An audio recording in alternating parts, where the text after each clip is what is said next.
Hello, good morning. My name is Scott. Welcome to our morning moment this morning.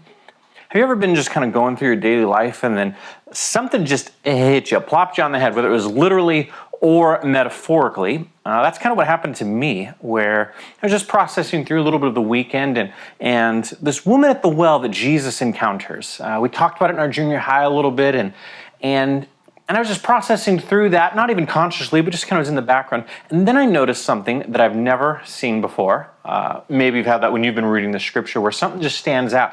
And it was a verse that's so seemingly random, and I felt like God used that just to kind of unlock. So I'm going to invite you into that process of how God has just unlocked something for me. John 4, verse 11, Jesus is talking to this woman. He says, "Oh, if you drink of me, you'll never thirst again." Like he's trying to get her to this point of recognizing that here's her source.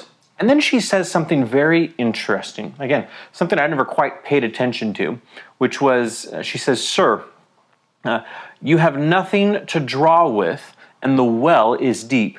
How will you get this living water? You have nothing to draw with, and the well is deep. How are you going to get this living water that you talk about?"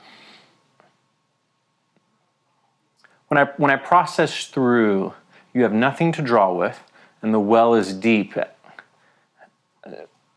I feel like in modern times, what I'm hearing her say, or maybe more specifically, perhaps what Jesus is trying to tell me for my life here and now, is how often do I tell God, "God, you lack the tools and you lack the strategy to unlock my obstacle that I'm facing."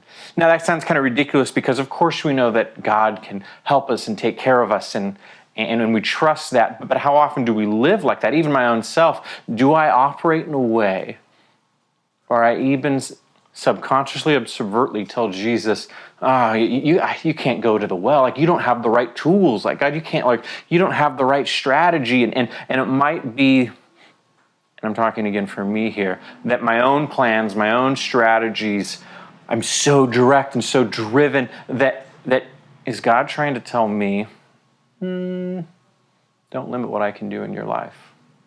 And then I'm brought back to this passage that was hitting me last week. It's in Proverbs 30, verse 21 and 22. And in that it says, there's 3 things that the Lord hates, 4 that are detestable. Let me read it specifically. "Under 3 things the earth trembles. Under 4 it cannot bear." First one, a servant who becomes king. And I was like, okay, how do these relate? And then as I think through that idea, a servant who becomes king, well, the reason the earth cannot bear a servant becoming king is because a servant has a servant mindset. A servant mindset becoming king is going to operate the kingdom as a servant would. And we see various circumstances in the Bible, Moses being one of them.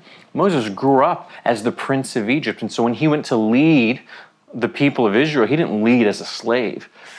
He led from a confidence and a knowledge of what it is to be a leader. And as us, who are called to be sons and daughters of the King, we're not called to be broken by sin, to be marred down by that, but we're called to live into an identity of princes, of sons and daughters, with this identity.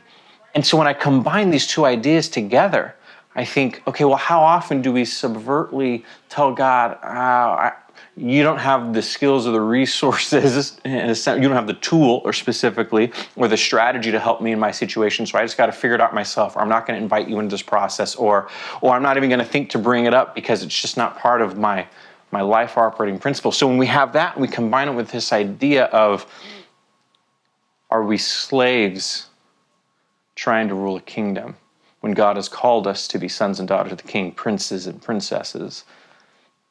Here's where I'm coming to of what this has done. Perhaps in our life, there are moments where we need to pause and reflect and say, am I operating as a child of the King? Or am I operating out of my own strength, my own distorted way of viewing life?